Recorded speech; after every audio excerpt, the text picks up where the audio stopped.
So hello guys, this is Arisa Jan and with my partner Mr. Anas Lawig. So ngayon itutur namin kayo sa dalawang lugar ng North America, which is Havana, Cuba and San Francisco, USA. So unahin natin ang Havana, Cuba. Havana, Cuba, the capital of Cuba, has founded in 1519 by the Spanish over the centuries and became an important center of trade and colonial administration in the 20th century.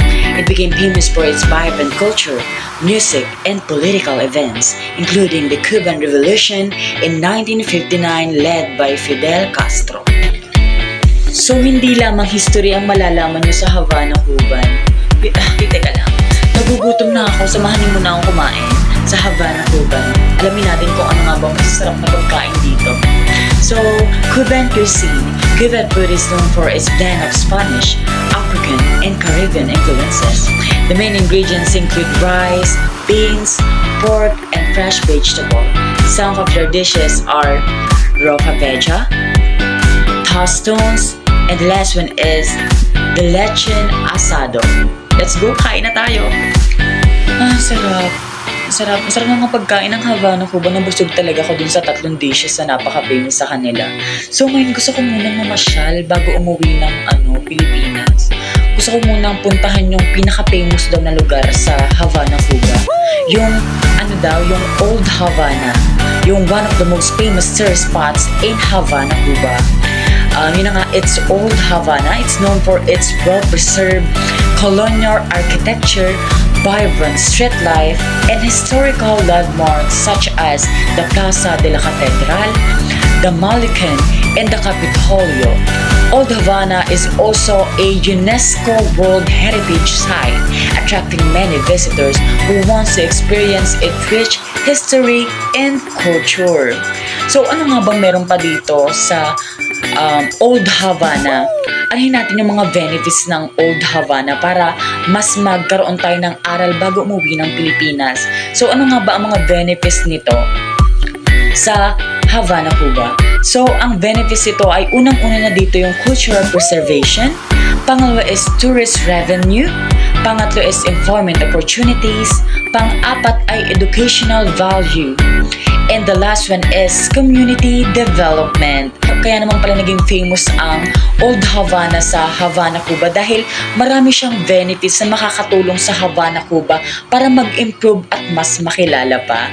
So hindi pa tayo uuwi ng Pilipinas dahil meron pa tayong nakalimutan. Bukod sa tourist spot, mga cuisine, mga pagkain nila, kung ano meron sa Havana, Cuba, may gusto pa akong ma-experience which is their cultures and traditions na makakatulong din sa akin para may ma-adapt akong magagandang kultura sa kanila. So go! Culture of Havana.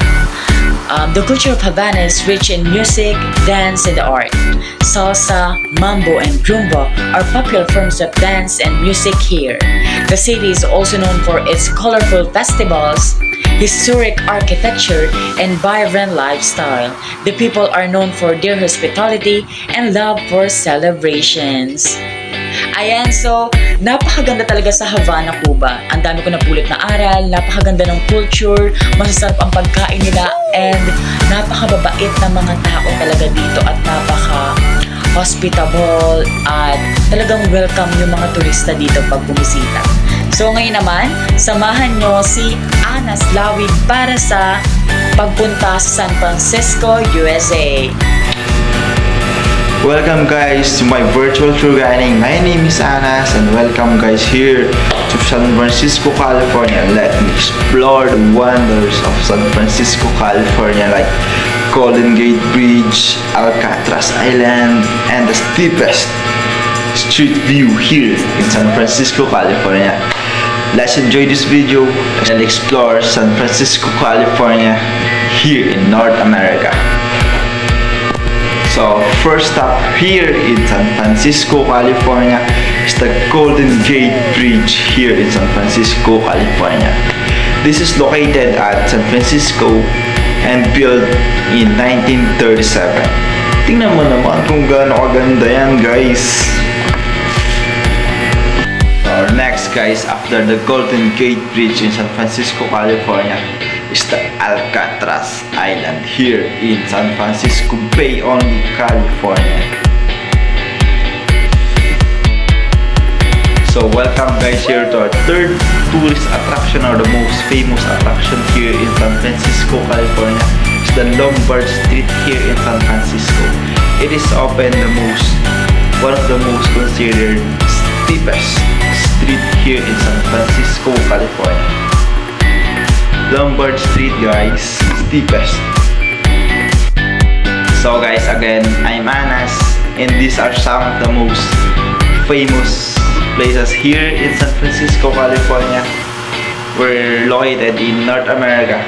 Again, thank you for watching, and I hope you enjoy my video, and I hope you learn a lot about North America, San Francisco, California, like Golden Gate Bridge, Alcatraz Island, and the steepest Lombard Street here in San Francisco, California. Thank you for watching, and I hope God bless you all.